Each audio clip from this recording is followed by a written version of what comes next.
सबसे बड़ी चीज आती है शहीद भगत सिंह। भगत सिंह को मैं कितना मानता हूँ आप लोगों को दिखा दूं। मेरी छाती पे जो छप रहा है वो भगत सिंह है। मेरी छाती पे जो छप रहा है वो भगत सिंह है। मेरे लिए मेरी माँ से मेरे बाप से बढ़कर भगत सिंह है, जिसको मैंने पढ़ा है और जिसको पढ़ के मैंने बहुत कुछ सीखा है।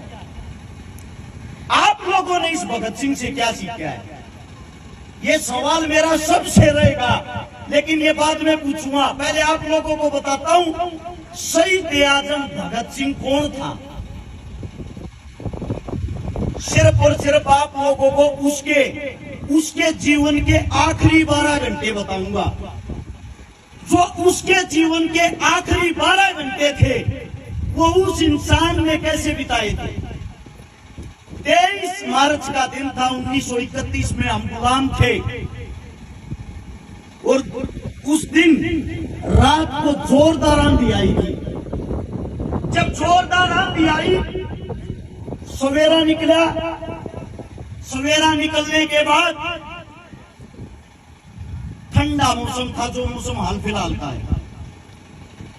जैसे आप लोग बैठे हुए हो सब, लाहौर जेल के बाहर ऐसे ही लाखों आदमी इकट्ठे हो रखे थे उस भगत सिंह के लिए, राजगुरु के लिए, सुखदेव के लिए। वे तीनों शेर जेल के अंदर, ये लगा लो जहां मैं खड़ा हुआ हूं ये लाहौर की जेल है, और जहां आप लोग बैठे हुए हो आप सब जेल के बाहर हो। अब वो दिन बताता हूं आप लोगों की, रोम रोम तर्राएगा अगर आप बातें सुनोगे। उस दिन जेल का वार्डन शरद सिंह आता है शाम के 4 बजे और सबके गेट बंद करते हुए, सबके दरवाजे बंद करते हुए कहता है जल्दी से सब अंदर हो जाओ, ऊपर से आदेश है।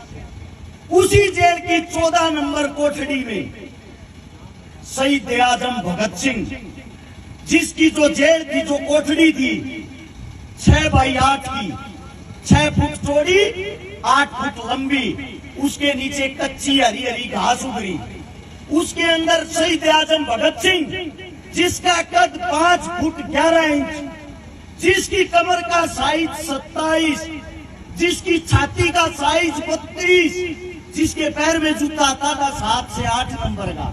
आप लोग सोचते हो भगत सिंह कोई भीम था, ताकतवर था, ऐसा नहीं है।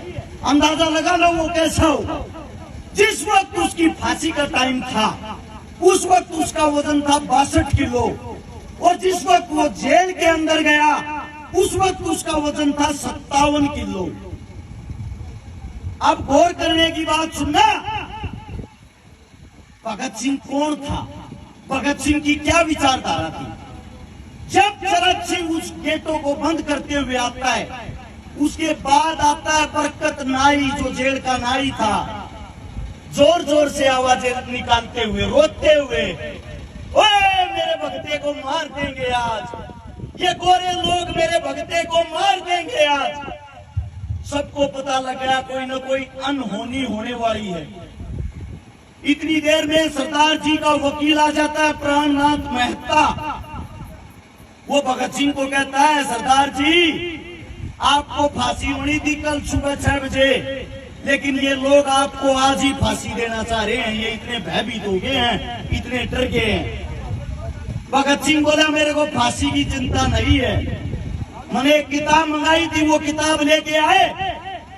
प्राणनाथ मेहता ने वो किताब निकाल के दे दी, जिसका अंतिम समय चंद घंटों के बाद उसके सामने खड़ा है। वो इंसान आराम से शेर की तरह किताबें पढ़ रहा है, वो इंसान आराम से किताबें पढ़ रहा है। प्राणनाथ मेहता, उसका वकील, बोला देश के लिए कुछ कहना चाहते हो आखिरी शब्द। भगत सिंह जी ने कहा साम्राज्यवाद मुर्दाबाद, इंकलाब जिंदाबाद, इससे अलग मैं कुछ नहीं कहना चाहता। ये बात होने के बाद प्राणनाथ मेहता ने देखा एक छोटा बच्चा, आज भी इसके अंदर इतना जोश, इतना लीडर, और जेल के बाहर इतने आदमी खड़े थे, अगर एक आदमी जेल की एक ईंट उठाता ना, उस जेल को तोड़ के रख देते। लेकिन हम गुलाम थे, हमारे पैरों में जंजीरें थी। उस जेल के बाहर ही खड़ा हुआ एक इंसान विलाप कर रहा था, जिसका नाम था बोघा, जो वाल्मीकि जाति से था। बोघा वाल्मीकि। आप लोग आजकल जातिवादों में अपनी ऐसी तैसी कराते हो, आपस में लड़ते हो, आपस में भेदभाव करते हो। भगत सिंह का आखिरी सपना था उस बोघे को, मैं बता देता हूं बोघा कौन था। वो जेल की सफाई करा करता, जेल का भगत सिंह का मलमूत्र उठाया करता, और भगत सिंह प्यार से उस बोघे को बेबे कहा करता। पंजाबी भाषा में बेबे माँ को कहते हैं, उसको माँ कहा करता। जेल के और आदमी बोले, अरे वाल्मीकि जाति के इंसान को तू बेबे कह रहा है, माँ बना रहा अपनी, किस लिए? भगत सिंह बोला, मूर्खो, जब मैं पैदा हुआ मैं छोटा था, मेरा मलमूत्र या तो मेरी माँ ने उठाया था, और आज या मेरी ये माँ उठा रही है, मेरे लिए ये मेरी माँ ही है। भगत सिंह ने बोगे से कहा, बोगे तेरे हाथ की रोटी और खाना चाहूं बेबे, अपने हाथ की रोटी खिला दे मेरे को। वो बोला, सरदार जी आप ऊंच जाति के हो, मैं एक छोटा सा इंसान, आपको रोटी खिला दूंगा, लोग मेरे को मार देंगे। भगत सिंह बोला, मैं हूं ना, खाने वाला मैं हूं, तू क्यों चिंता कर रहा है? बोगा अपने घर से रोटी बना के लाता अपने हाथों से, और बोगा टूक तोड़ के एक निवाला भगत सिंह के जैसे ही मुंह में देता है। बोगे की आंखों से आंसू निकल आए। बोला, रे भगते, तू किस मिट्टी का बना हुआ है? तू किस मिट्टी का बना हुआ है? लोग आपस में जातिवाद में लड़ रहे हैं और तू इतना प्यार कर रहा सबसे। वही बोगा जेल के बाहर खड़ा था। भगत सिंह की आखिरी ख्वाहिश थी एक बारी उसके हाथ की रोटियां खाऊं। वो बाहर चिल्लाता चिल्लाता बेहोश हो गया, जेल के अंदर उसको भी नहीं घुसने दिया। जब भगत सिंह को अंग्रेज आए, वो टीम आई, फांसी के लिए लेके चल दिए। फांसी के लिए जब लेके गए, तीनों से पूछा गया, तुम्हारी अंतिम इच्छा? गाली देते हुए बोला, शहीद आजम सरदार, अबे कुत्तो, आखिरी इच्छा यही है, इस देश को छोड़ के चले जाओ। पहली इच्छा भी यही थी, इस देश को छोड़ के चले जाओ। हंसते हुए कहा, ये तुम्हारे बस की नहीं, अपनी फांसी की तैयारी करो।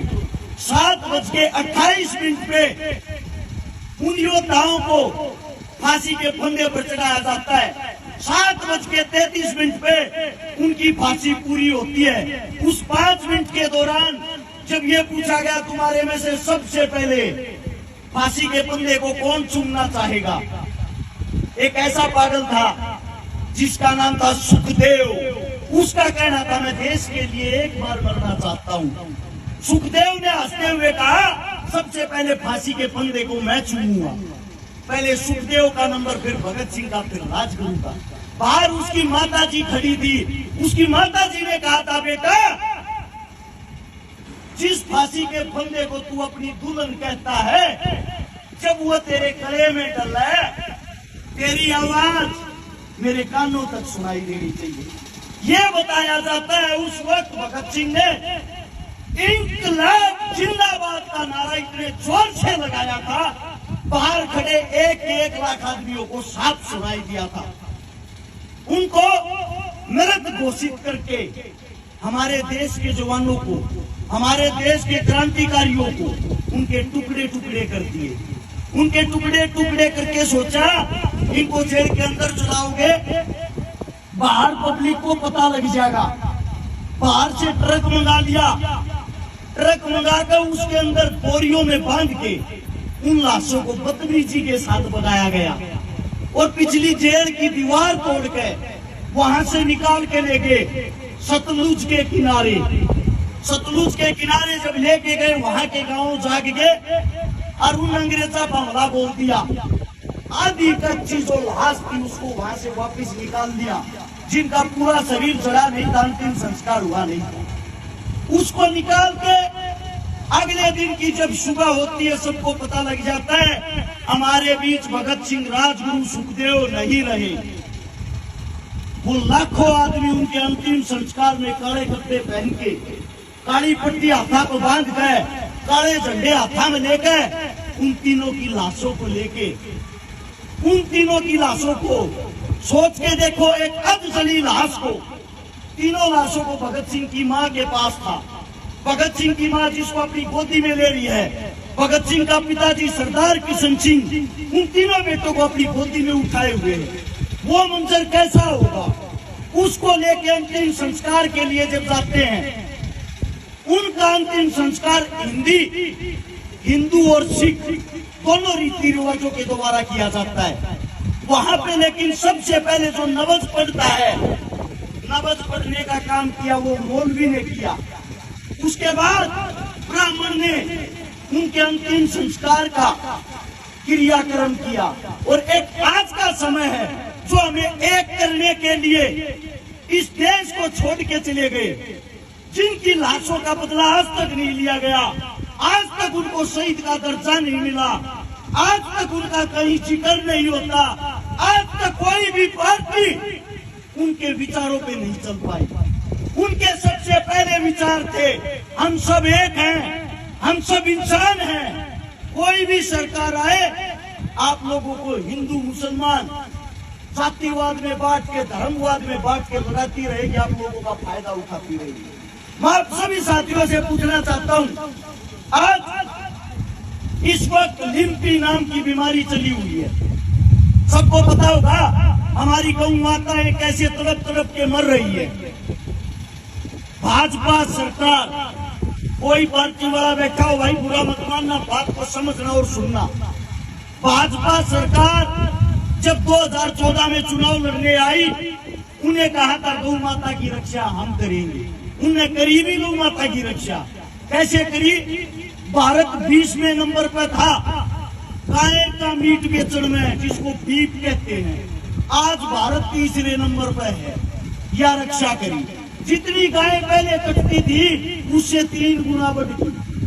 आज लिम्पी नाम की जब बीमारी आती है, हमारे देश का प्रधानमंत्री, हमारे देश का राजा बाहर से चीते लाता है। मैं पूछना चाहता हूँ, कहाँ अपने बाप की साथी में लेके जाएगा उनको? क्या कमाएंगे वे? उनके पास इस बात का कोई जवाब है? क्या काम आएंगे उनके लिए वे?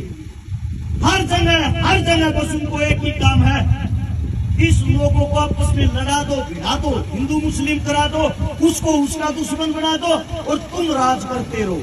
जो काम अंग्रेज करते थे आप लोगों को लड़ा के, वही काम आज हो रहा है, वही काम आज हो रहा है। हम आज कौन सा आजाद हैं? आप सबसे पूछना चाहता हूँ, आप अपने आप को आजाद मानते हो? देश को आजादी 47 में मिली थी, 1947 में।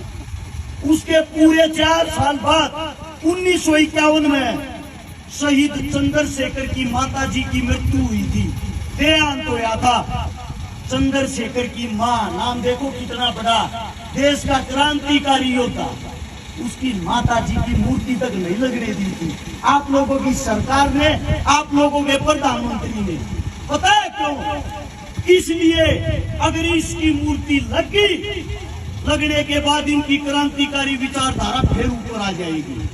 आप लोगों को नहीं पता हो, भगत सिंह, चंद्रशेखर जब हमारे बीच नहीं रहे, उनके 50,000 साथी अंग्रेजों ने ढूंढ के बुरी तरह तड़पा के मारे।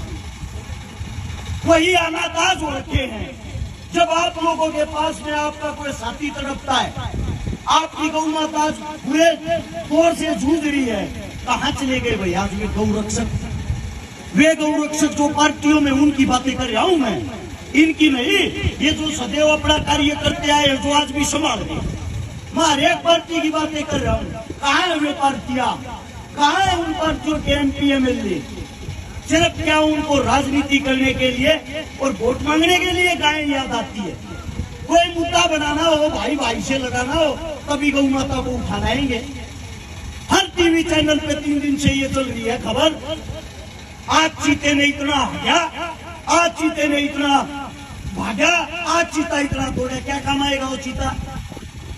अगर वो काम आने के लिए लाए होते, काम करो, उसको संसद के अंदर ही छोड़ दो, सारे जितने निकम्मे नेता होंगे सबको खा जाएगा। यार कोई काम होता है देश के लिए, देश को डुगडुगी समझ रहे क्या? कोई भी आओ, बचाओ और चले जाओ। हमारा इंसानियत के नाते धर्म बनता है। आज हमारी गौ माता खतरे में है, तो सबसे पहले सारे काम छोड़ के हम सबका जो अपने आप को हिंदू कहता है, सच्चा हिंदू, उसका फर्ज बढ़ता है गौ माता से बड़ा उसके लिए कोई फर्ज नहीं। सबसे पहले अपनी गौ माता को बचाएं। आपके घर में 100 रुपए हो, 200 रुपए, 500 रुपए हो, इतने रुपए में आप लोग गरीब नहीं होते। कोई 300 रुपए की दिहाड़ी भी करता है ना, अगर एक दिन की अपनी दिहाड़ी दे देगा वो गरीब नहीं होता। आप मंदिरों में भी तो दान देते हो, मस्जिदों में भी तो दान देते हो, गुरुद्वारे में भी तो दान देते हो। आज हमारी गौ माता दान मांग रही है, हमारा हक बनता है हम उस गौ माता को दान दें। और सबसे पहले भाई कमेटी वालों को एक बात मैं कहना चाहता हूँ, सबसे पहला दान 5100 रुपए का अपनी जेब से मैं दे रहा हूँ। कोई भी आके स्वीकार कर ले, मेरे मुख से कोई गलत बात भी मिली हो उसके लिए मैं माफी चाहता हूँ। और पास की गौशाला से शायद कमेटी आई है, कौन सा गाँव था, पहाड़ी गांव से कमेटी आई है भाई। 5100 रुपये इस गांव को, 5100 रुपये उस गांव वालों को दे रहा हूँ। आपका बच्चा हूँ, आपके बीच कहूँ ना, कोई नेता मंत्री तो हूँ नहीं। जैसा मेरा जुबान है वैसे आपके चरणों में ये अरदास है, इसको आप प्राप्त करें। और मेरे मुंह से कोई गलत शब्द, कोई गलत बात निकल गई हो, अपना बच्चा, अपना भाई, अपना बेटा समझ के माफ कर दे। अगर मेरी बात आप लोगों को अच्छी लगी हो तो एक बारी नारा लगाएंगे इंकलाब का और गौ माता का। तैयार हो? बोलो।